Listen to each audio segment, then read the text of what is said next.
If you are a large distributor or if you are a large manufacturer, if you give the technology away for free in exchange for access to the network, you're able to now see that entire product catalog. You're essentially turning all of these distributors into third-party sellers. You're getting access to their inventory, and net you're helping bring them more demand. Clearly, we're seeing, because of this pandemic, that e-commerce, whoever has e-commerce, we've seen it with the large distributors that have invested in e-commerce, that they're clearly benefiting if they have made that e-commerce investment going into this pandemic. These customer buying behaviors aren't going to change. This is only going to be an accelerant to embrace e-commerce technologies. And so the question is, if you are a small to mid-sized distributor, how do you get e-commerce capabilities so that you can stay competitive with the larger distributors in your industry? And the answer is this.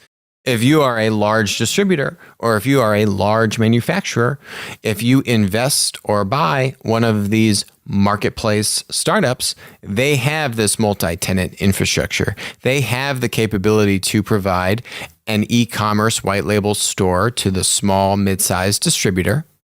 Now you're helping that distributor be more competitive, but what are you getting from that distributor? You're able to now see that entire product catalog and their pricing.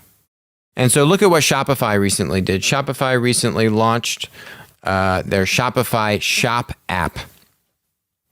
And the Shop app is basically their centralized marketplace app. And here, to better compete against Amazon, I couldn't have said it any better. Shopify gives all these e-commerce tools to sellers, right? And now they've launched their own centralized marketplace app where they can sell all the stuff that their customers who are using e-commerce tools, they can sell all of that in a centralized app. And they can drive demand to this centralized app, and they can charge marketplace type fees where you're taking a % of the overall transaction, as opposed to charging a SaaS fee for the e-commerce tool, which is Shopify's traditional business model. So I think what you're going to start to see is you're going to start to see large distributors or large manufacturers that ultimately want to go after the marketplace opportunity, make an investment in one of these marketplace startups and say, hey, not only can I help bring you more demand, but I can help bring you small to mid-sized distributors that you can give them e-commerce tools, that you can now get that demand. And now we can take that inventory from them because we're giving them these tools for free or heavily subsidized, and we can now fuel the supply in our centralized product marketplace.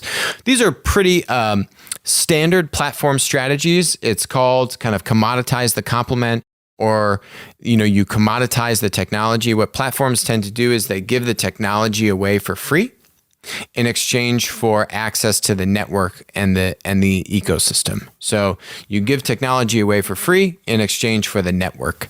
And so this is a classic example. Invest or buy a marketplace startup, provide these e-commerce tools to the distributors, or say retail stores, right? Auto Parts has a lot of like retail stores. Industrial electrical suppliers have a lot of kind of these retail franchise stores. How do you enable e-commerce for free or heavily subsidized, and then use that to get access to the network? You're essentially turning all of these distributors into third-party sellers. You're getting access to their inventory, and net you're helping bring them more demand. But you need to get their supply and their inventory and their pricing first. That's what this tactic and this strategy lets you do.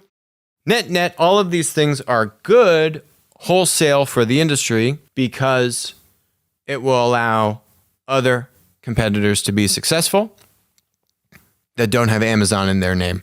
And whatever scenario you model out, that's a good scenario for pretty much everyone involved in the industry. Hi, this is Alex from Winner Take All. Thanks for joining us. Hope you enjoyed the content. Feel free to leave a comment, ask us questions, and definitely make sure to join us on our next live stream.